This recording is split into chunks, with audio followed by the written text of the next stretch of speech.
Chapter 14. Free at last. Exodus 4 to 15. If you and your family, a really, really big family, were slaves for 400 years, how would you expect to get free? Maybe a law could be passed outlawing slavery, or maybe a new president could be elected. Or maybe you could dig a super long tunnel and disappear to a new country. With over 4 centuries to think and pray about it, I bet the Israelites had dreamed of 1,000 different ways to freedom. And yet, they probably never imagined what God had planned for their deliverance. They had no idea that Moses, that man who had run away from Egypt 40 years earlier, would be God's chosen man to confront Pharaoh. They had no idea that they would have to make bricks without straw. They had no idea that God would give Moses powerful signs to impress Pharaoh, and that Pharaoh wouldn't be at all impressed. They had no idea that everything was going to get worse before anything started to get better. But that's how God usually works.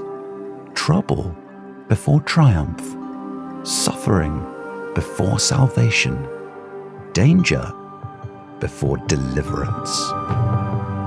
And in this case, a nasty plight before a lot of plagues. 10 plagues to be exact, each of them meant to make the gods and goddesses of Egypt look small, and the real God of Israel look big. First came blood, then frogs and gnats and flies, then dead animals, then boils and hail and locusts, then darkness, and finally, death of the firstborn. It was a hard time for the Egyptians, and a hard heart for Pharaoh. No matter how many times Moses talked to Pharaoh, and no matter how bad the next plague was, Pharaoh just wouldn't let the Israelites go.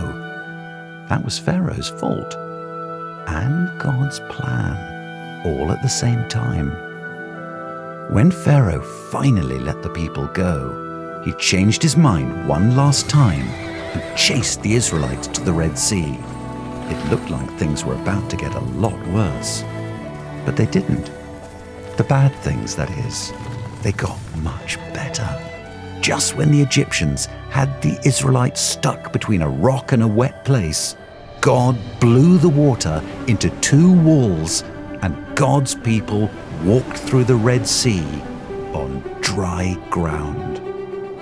True, the Egyptians followed after the Israelites to destroy them, but that was hardly a fair fight. After all, the Lord fights for his people. God made the Egyptians panic, made their chariots heavy, and then made the water swallow them up. The Israelites were so happy. They sang and danced and praised God for their redemption. God had answered their prayers, and the people were free at last.